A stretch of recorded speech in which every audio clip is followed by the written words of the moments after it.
morning and welcome to the Center for Spiritual Living right here in beautiful Fullerton. My name is Tomoko Rosas and I'm a practitioner at this beautiful spiritual center. Please join me in stating our purpose statement.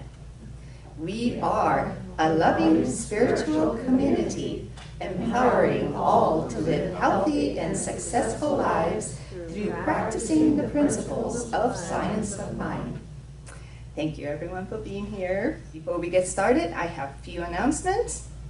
Great news, tickets are on sale for Daniel Nene concert. That's going to be on Saturday evening, August 13th. We turned this place into this very beautiful, intimate concert venue. Even just come to see that. And it's a wonderful, wonderful event. It's a fundraiser for our center, a gift from Daniel. So please join us. The seats are limited, so get your tickets early. Next Sunday is our summertime fun, lunch and paint with Karen Thomas. And that's going to be after service. Please sign up if you'd like to join us. It's a lot of fun as well. We just have fun all the time.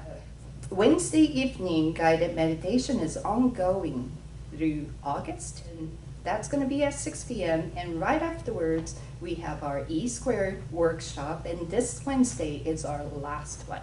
So if you'd like to join us, every single workshop is created so that you could take whichever one you want. So if you want to join us for this last session, experiment number 9, the fish and loaves principle. Yeah, it's a lot of fun. So please join us if you can. New summer class, Embracing Your Awakening Self, Essential Spiritual Tools for an Expanded Life. It's going to be opening up and starting on the 3rd of August. That's on Wednesday nights at 6:30 to 8:30. And if you'd like to join us, please sign up and reserve your spot because I only have room for 10 people. And we're up to, I think, 8. So please join us. Looking ahead, sign-up sheet for Come Sing With Me workshop with Beverly Preston is at the welcome table, and that has been rescheduled for September, but please sign up anyway so we have a head count. And our Expected Income Club is doing wonderful and great. Thank you so much, everyone, for participating. We are over $16,000. Can you believe it? And that's all going to go towards our new spiritual home. So, and that's it from me, and I will pass it on to Eva. Thank you. Please join me in prayer. We come together in this moment of oneness as Spirit is at the center of our lives, present here in each one of us. It is this essence, this presence, the life originated from. We are made manifest on this plane of existence by divine love, divine intelligence. God is present right here, right now. And it is this loving energy that gave you the freedom to be. So now, I am grateful for this service that is already perfect. To all the hands and feet that make this service possible, thank you.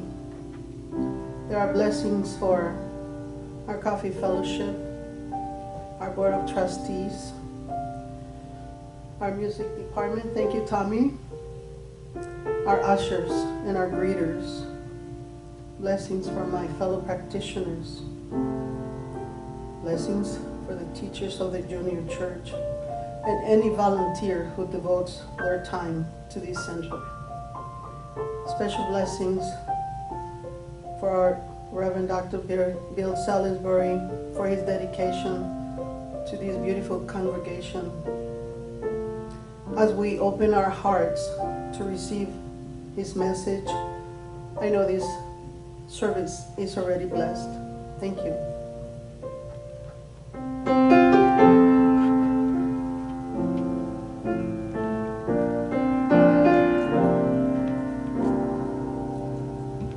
I need to be still Let God love me.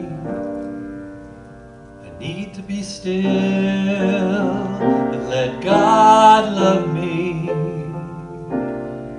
When this old world starts to push and shove me, I need to be still and let God love me.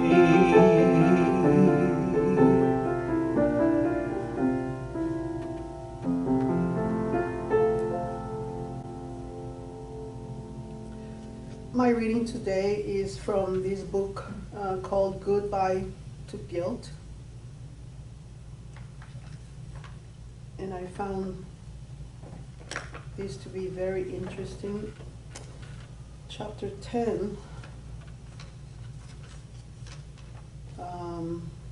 without the past, I claim my freedom now.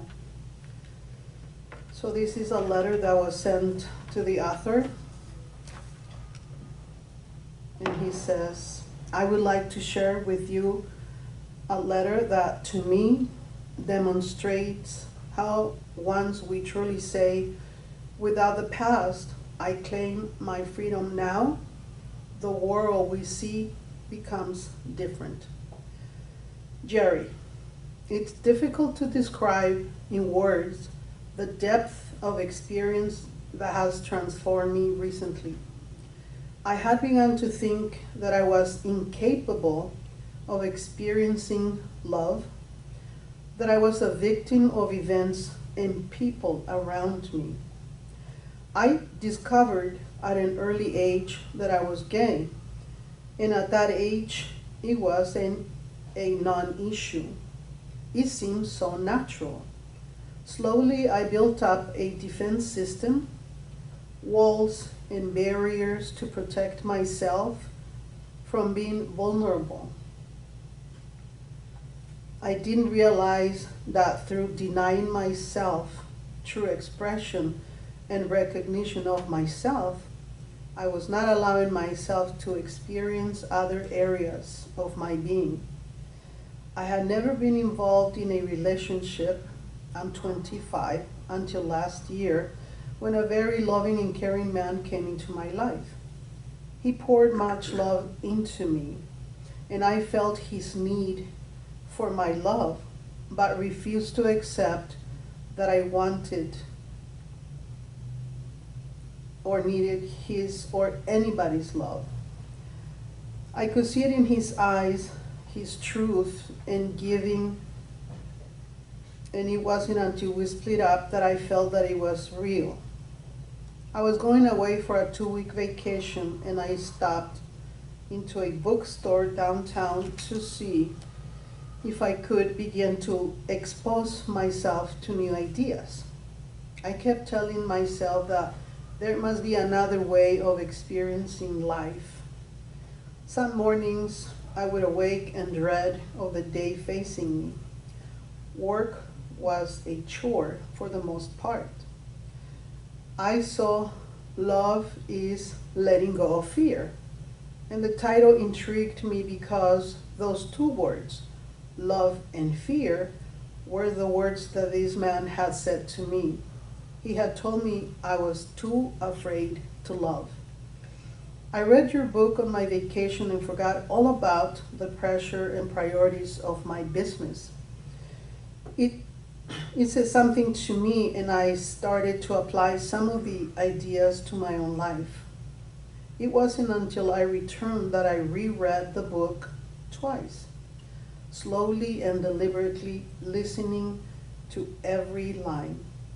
I kept the ideas in your book a priority for 3 days and began to feel an amazing transformation. I was experiencing things differently because I chose to. I was feeling the seed of human potential for the first time in my life. On the 3rd day, I had an amazing day. I seemed to feel energy pressing through every inch of my body. I was so charged by life and interaction with people that I felt I couldn't touch enough. That night, I came home and I couldn't stop smiling. I fell asleep and woke up about an hour later. Suddenly, I felt the warmth of the previous day stirring in my body, and an intense wave of vibration passed over me from head to toe. It was so intense that I felt I was losing control because the tears were rolling down my cheeks. In my mind, I kept telling myself not to fear this experience. Then from below my navel, I felt an even more intense stirring warmth and saw a light being generated from my abdomen. I was in a state of suspension and kept wondering if I was dreaming, but it was real. I felt I wanted to hug every person in my life. All aspects of each person's warmth and radiance were filling every cell of my being. Faces and smiles were flashing before my eyes. I cried and cried at the sheer joy and intensity of life. I looked at the clock when the wave and vibration had subsided. For 2 hours, I had been in a state of ecstasy. The next morning, I arose and couldn't get the day started fast enough. I had a million things to do, and each was teaching me something.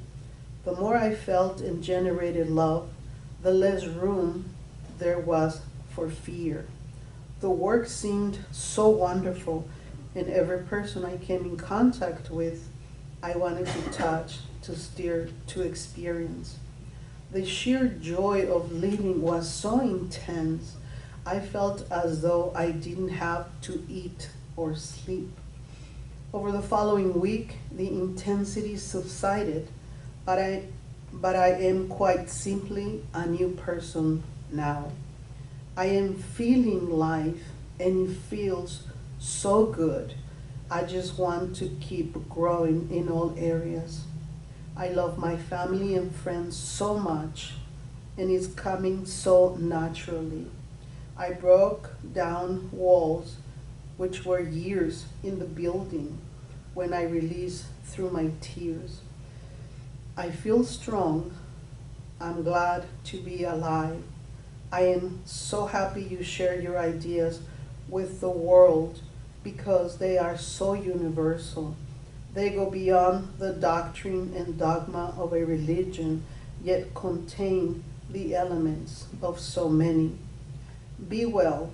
I hope someday I can hear you speak, but if not, I feel your life through your words and experience. We are all one.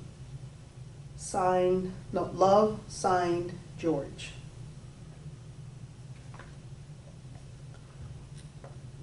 Now join me in prayer.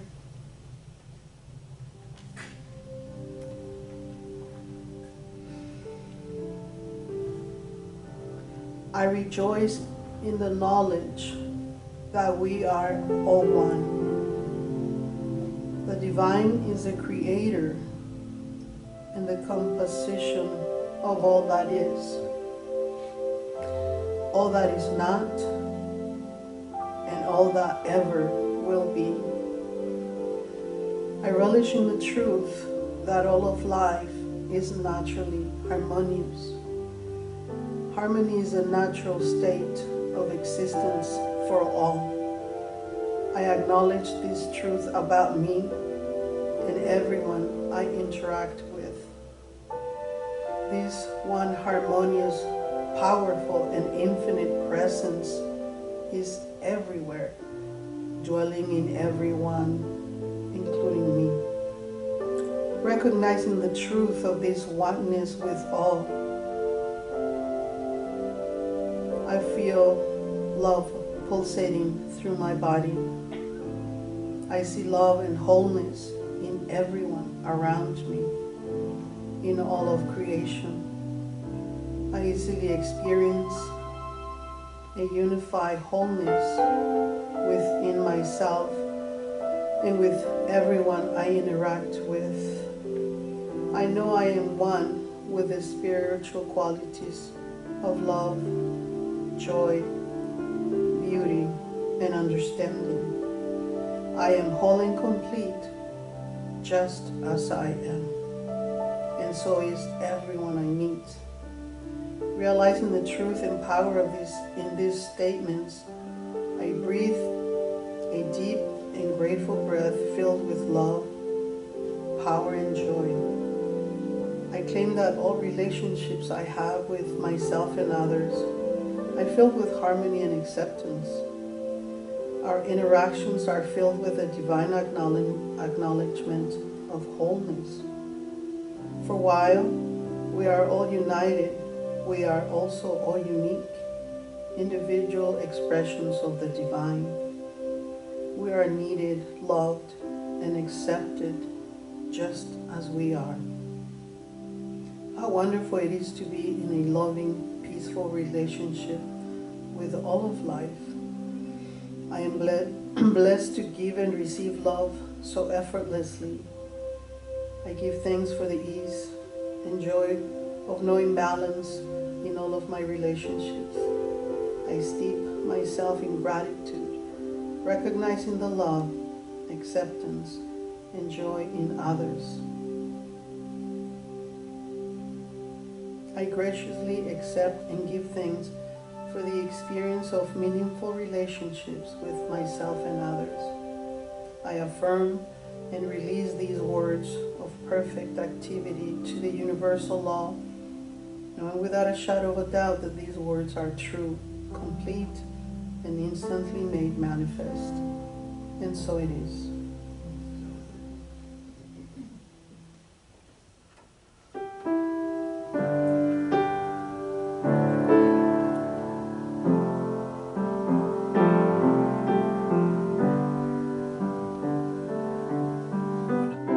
I forget the way seems dark. I lost the song in my heart. I look inside my heart and soul. Start again, knowing I'm whole. God is right here where I am. I am right here where I should be. As I feel my mind release, I wash it over me. God is right here where I am, flowing in and out and through me. In this moment, I am free.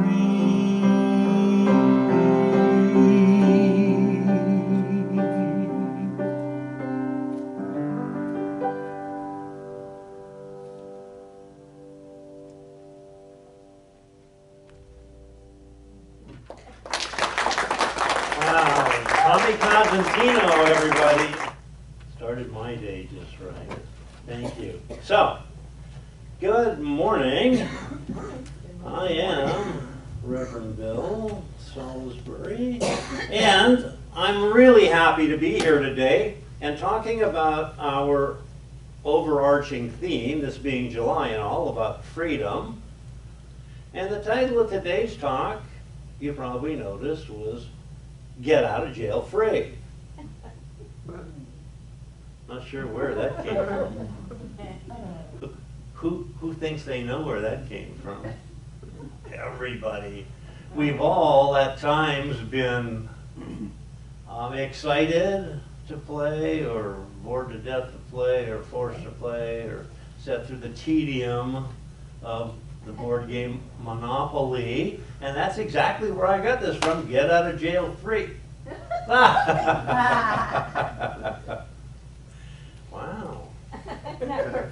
That is very nice. Thank you, Tommy.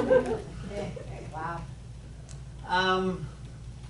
So everybody knows on this board game, you know, the funny thing about this board game that it's not obvious right away, but this board game was originally designed by a gal Lizzie Maggie, I think. And it was like a dissident sort of thing. She was campaigning against the capitalistic, not the capitalistic, but the overtly radical capitalistic experience in this country. And it initially, the name of the game was The Landlord's Game. And she did this thing, and she had some different pieces in there and some different rules. But initially, the purpose of this whole game was to teach young children that this was just so wrong. That to monopolize something and to make your living off the backs of poor people and to gouge, rent gouging and that sort of thing was not the way to do it. And then somehow this thing got to a guy named something or other, Darrow, I think, Clarence. And he kind of tweaked it a little bit, and he sold the game to, who is it, Hasbro? Is that, I think Parker that's... Brothers. What is it? Parker Brothers. Parker Brothers? Okay. They might be a subsidiary of one of the others, something like that. Anyway, so that, and when she kind of raised the conscious, not the consciousness, but when she let it be known that she had, this was her game, they bought her out for $500. Of course, this guy that plagiarized it and sold it to the manufacturing company, he made millions of dollars on it. Which, of course, kind of lends itself, ironically, to proving her point. That there's nothing wrong with a capitalistic experience as long as you don't make it so radical that you're I don't want to say stealing, but I'm going to say stealing from people that you're involved with. Anyway, so one of the cards on this board is get out of jail free. And isn't it funny that you wouldn't need to get out of jail unless you were in jail, and you could get put in jail on this game, you just by an unlucky roll of the dice. But it kind of goes hand in hand with the fact that sometimes, if you're caught abusing the system, you could go to jail. So you get out of jail free. So now that we're done with that, let's talk about the real get out of jail free card. It's not a card. It's a gift. It's not even a gift. It's just ours by virtue of understanding that our place in this one presence and one power that is life, that is spirit, that is God, if you will, that our place within it, simply by us becoming aware of our place in it and aware that we are extensions, if you will. We call ourselves all kinds of things, right? We're iterations of the divine, we're expressions of the divine, we're extensions of the divine. Call it what we will. The fact of the matter is, because we are all of those things, we have this get out of jail free card because we're never in jail. Once we realize that the only prison is fear, the only thing we have to think about is not getting out of it, it's just not getting into it to begin with.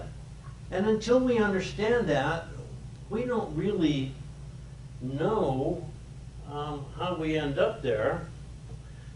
I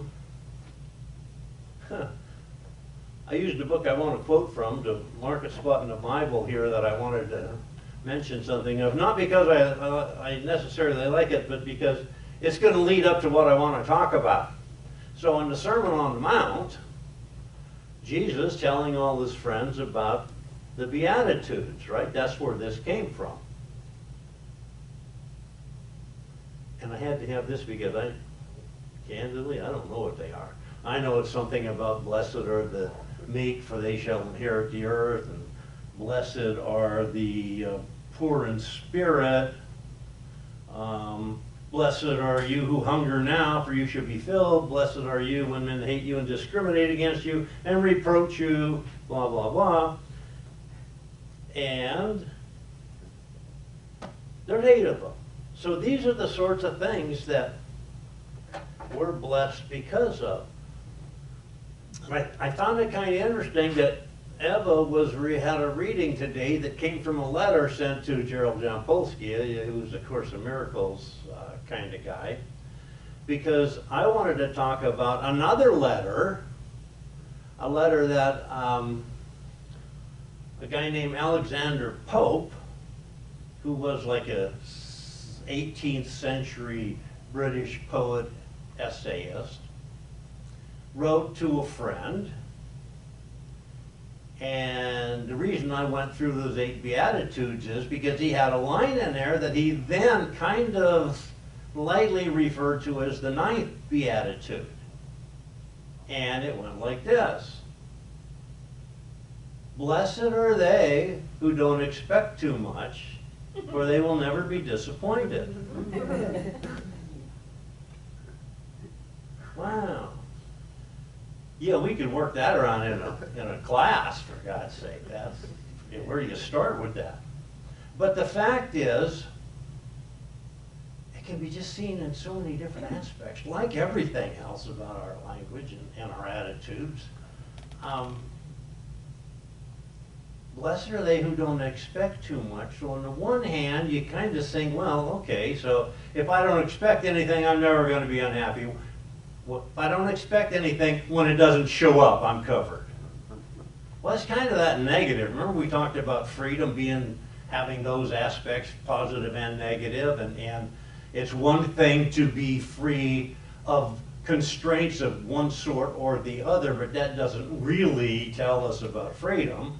Freedom is that high-flying experience we have when there's nothing to hold us back from anything, and the only way we can do that is when we are fulfilling our divine potential. So,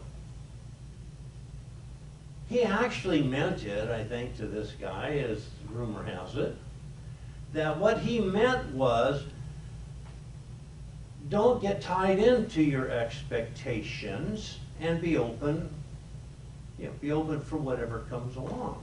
And we kind of say that, this or something better, open at the top. But at bottom of that in our teaching is the fact that we do expect, don't we? I mean, that's what we talk about. We don't get what we want, we don't get what we wish for, we don't get what we have that pipe dream about. We get what we expect. If I expect prosperity and abundance and good health, security and safety, if I expect the love of my neighbors, if I expect to be treated respectfully, what am I going to get? I'm going to get all those things. Anything that I don't expect to get, I am not going to get, and it's only because we bring to ourselves, we attract to ourselves that which we put out there. So, you seen that? Who's had a teenager? When you put that out, you're getting that back. When you walk up to somebody and they go into that, gonna give you a hug routine, what happens? Your heart explodes. Whatever you were thinking about, worried about, whatever was pressing on your mind goes away. You don't need it anymore. You're free of that.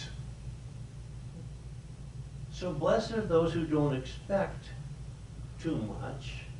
On the other hand, blessed are those who expect everything. I expect I'm the product of a creator. I'm the creation of a divine inspiration that put me here to succeed, not to fail. Any suffering I go through in this life, I go through because I choose to. Notice I didn't say anything that happens to me. If I break my leg, I'm not going to be happy about it. But the very nanosecond that puppy breaks, it has become history. It's in the past. Not very far in the past, and that past hurts a lot. But the fact is, if I want to remain in that pain and that suffering, I can. I have the choice to do it. My Creator has endowed me with volition, with free choice. I can choose to think whatever I want to think. The things in my mind are there because I okay it. Nothing's going into our minds that we don't ultimately give approval to. Because if it goes in and we don't give approval to it, what happens? It's out of here. But if we allow it to stay, and that is freedom. That is get out of jail free. Because the prison walls, and make no mistake about it, at one time or another, and probably sometimes at one time and the other, we're kind of always in a prison of some sort, aren't we? Something, somebody, somewhere is always trying to imprison us. But we have the choice to not allow that to happen. Here's the expression, free as a bird. Who wants to be free as a bird? Soar like an eagle. Well, we all do. The problem is, in order to do that, you have to not be weighted down by all those mental things, those head games, those traumas that we sometimes allow to take over our thought processes. You ever see a movie? Out of this version of, remember that old TV series, Sky King?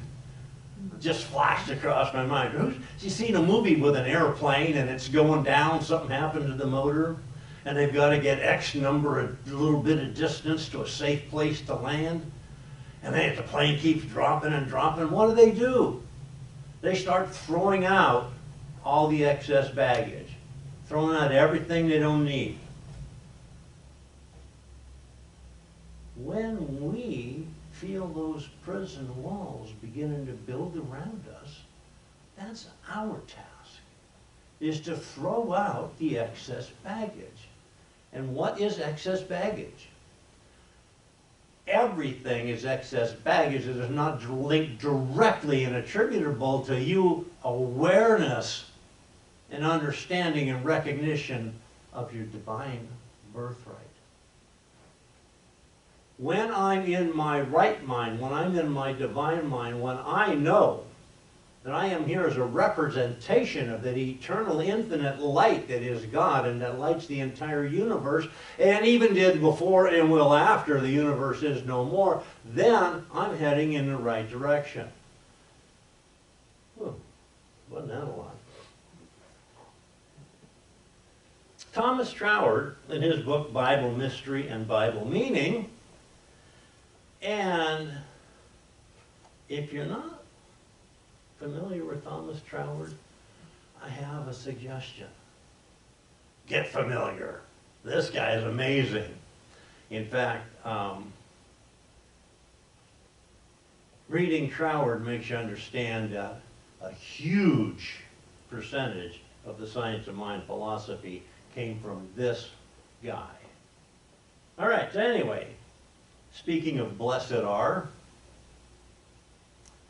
and he had quoted that blessed are they that expect nothing, for they won't be disappointed. But what he says is, that is not the gospel of deliverance which Jesus preached in his first discourse in the synagogue of Nazareth. Jesus' teaching was not the deification of suffering, but the fullness of joy. we all know somebody who comes very close to deifying the suffering, don't we? In fact, we know people who would be at a serious loss for conversation if it wasn't for the poor me's that they've got packaged up and memorized and ready for delivery at a moment's notice to us. He emphatically declared that all bondage, everything which keeps us from enjoying our life to the full, is the working of the power of the negative. Who works the power of the negative? Where does that come from? There is no divine power. There is no absolute power of negative. There's only a divine power of good, of positivity. It's a creative life principle. The only thing the divine mind does, the consciousness, the only thing that Spirit, God, call it what you will, can do is to create, to give birth to give life to sustain life. So if there's something negative, and remember, something happening in this life is not a negative except that we say it is, and except that we adopt it as that. I mean, I know it's difficult to get your head around it when I tell you that breaking your arm wasn't a negative. It was just a happening, and stuff happens. The suffering that goes along with it, that's negative. But that didn't come with it. We brought that to the game. And if we don't bring it to the game, guess where it is? It's nowhere. It's non-existent. We give life to that. That power that put us here and that sustains us, and it works for us every second of every day for eternity, didn't bring anything negative. And once we get over that idea that it did and understand that it comes from us, then we can defense against it. Then we can say, no, no, no. What was it Shakespeare said? Out damn negative. Well, something like that.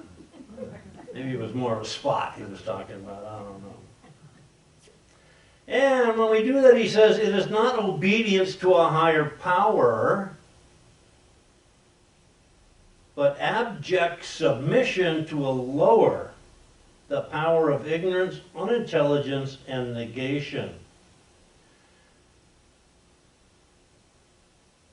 And that's a power we do not have to exercise.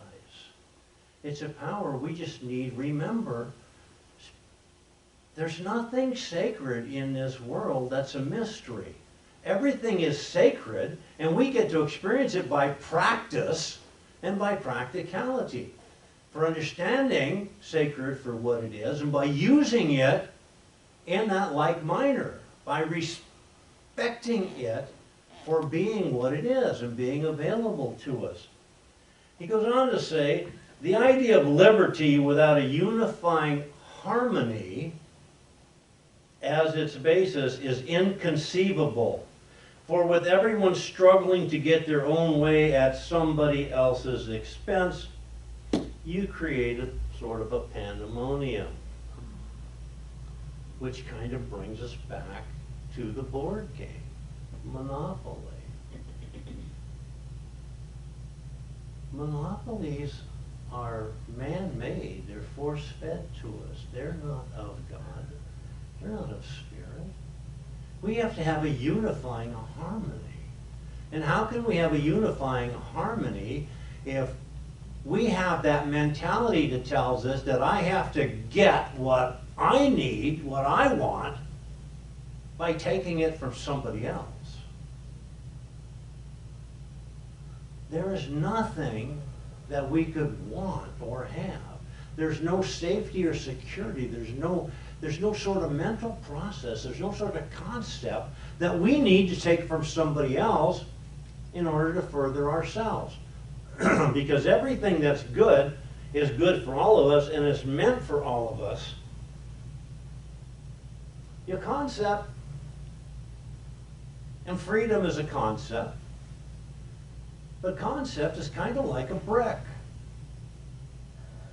You can build with it. You can build a prison with it.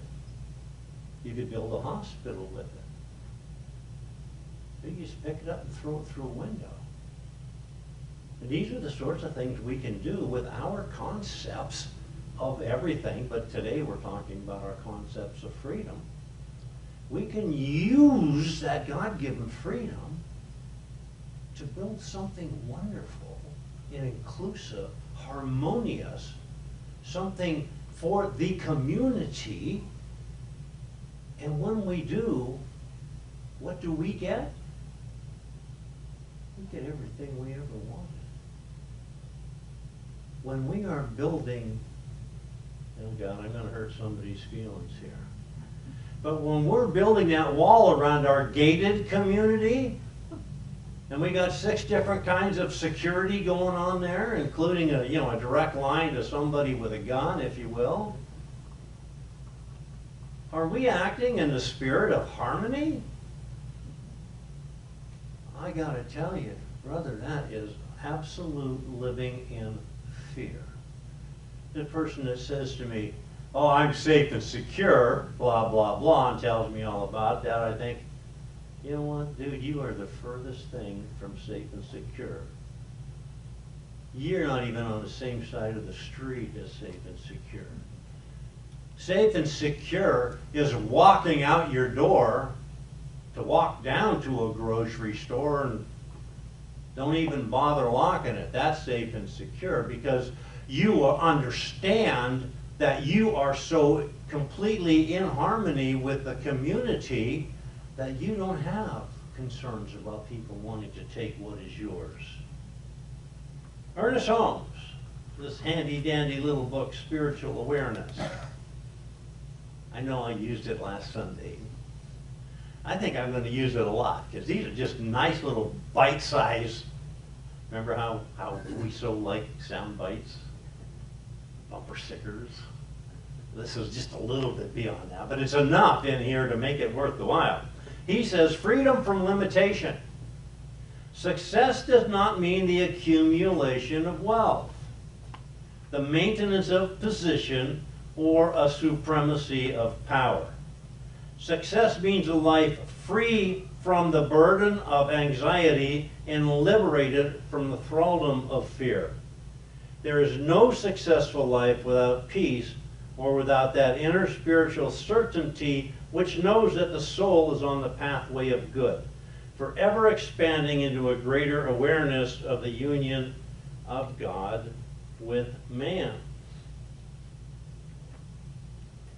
And I think that that's pretty close to right. And that takes us right back to this thing about the monopoly. We don't need a monopoly to be happy, or to be safe, or to be secure, or to be successful, or to be abundant. There's so much more to go around than what we could ever, even if everybody on earth couldn't possibly use up all the resource we have. It's just that when it's divided, like not too evenly or in such a manner that it seems like there's not enough to go around, we get a kind of a little bit different picture of it. So, Joel Goldsmith, in his book, Practicing the Presence, says that the secret of harmonious living is the development of spiritual consciousness.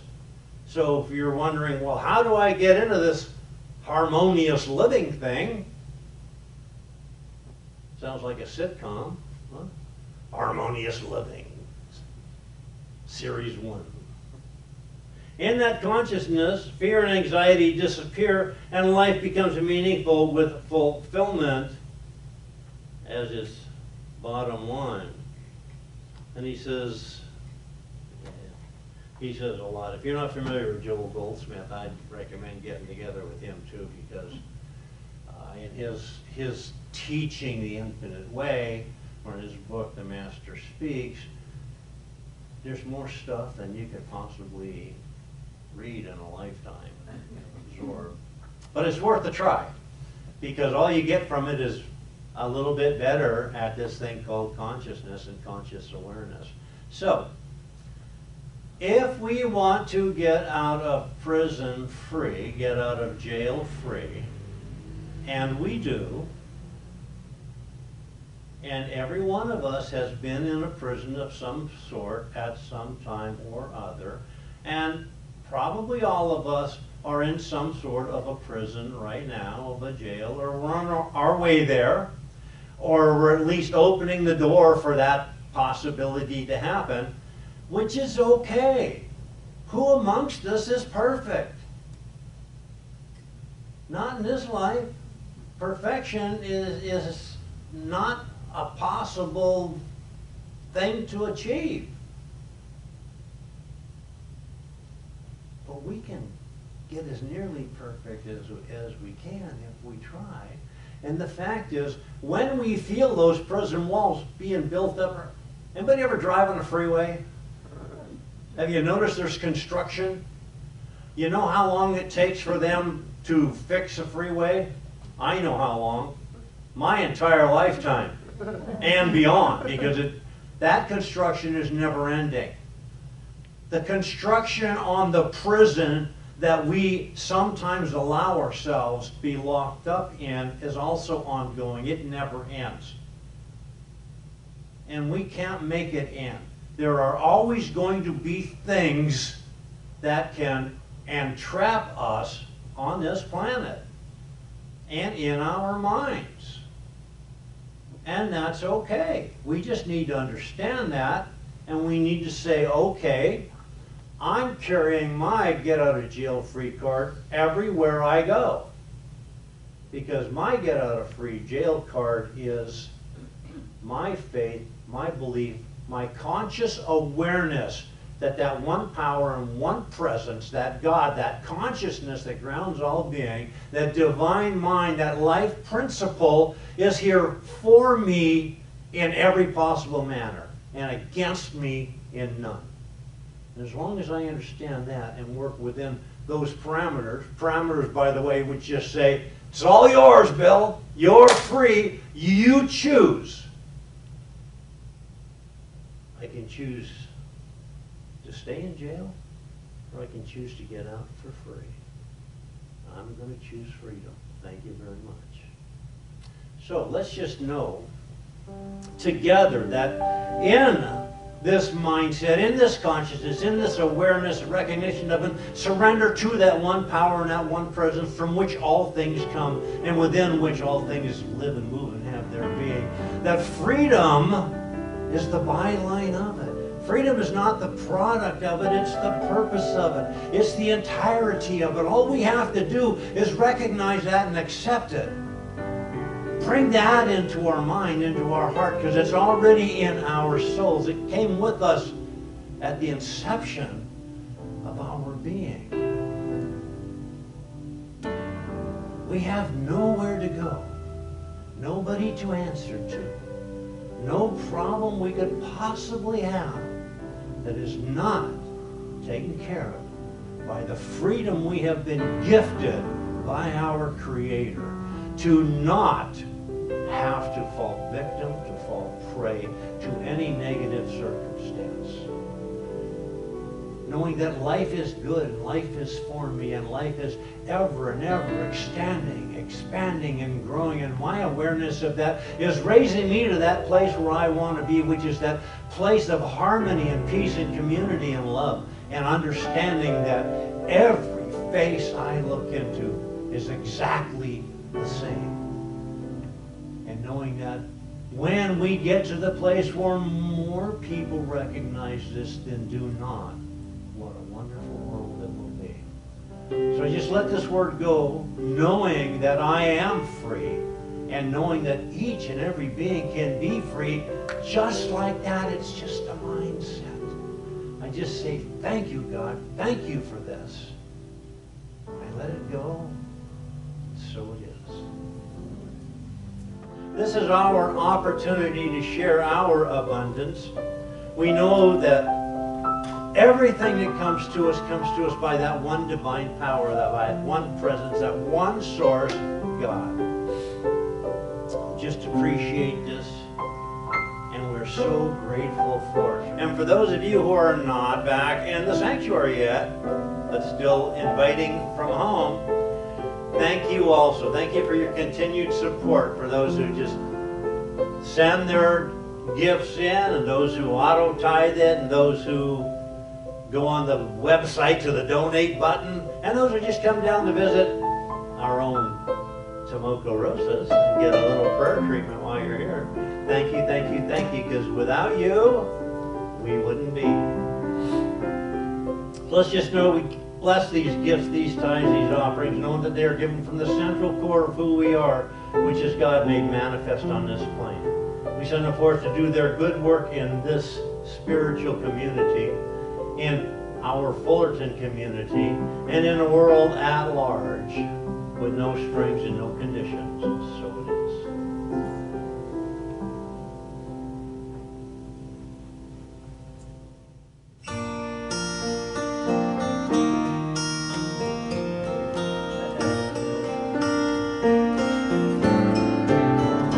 You're down in trouble, need a helping hand. Nothing, oh, nothing's going right.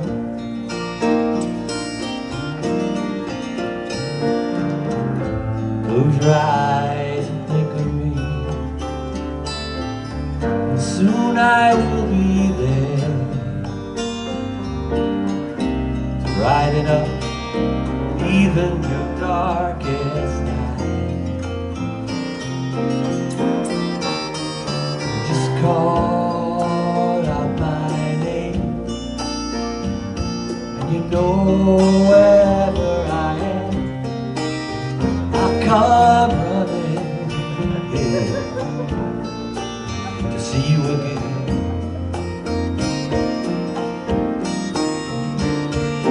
Winter, spring, summer, or fall, all you got to do is call, and I'll be there. You've got a friend.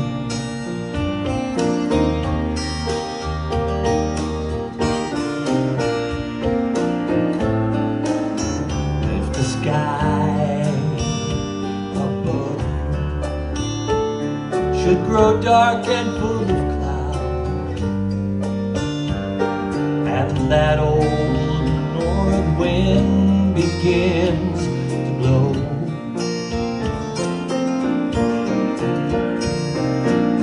keep your head together, call my name out loud, soon you'll hear me knocking at your door. You just call out my name, and you know wherever I am, I come running. Oh yes, I will see you again.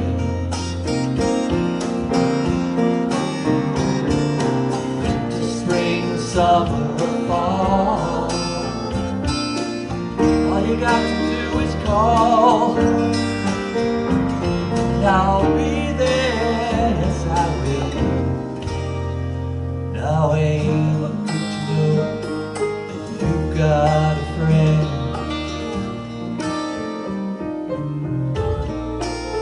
Call out my name, and you know wherever I am, I come running, yeah, see you again.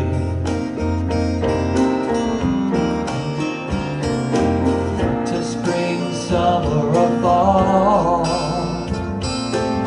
all you got to do is call, and I'll be there. Yes, I will. You got a friend. You got a friend.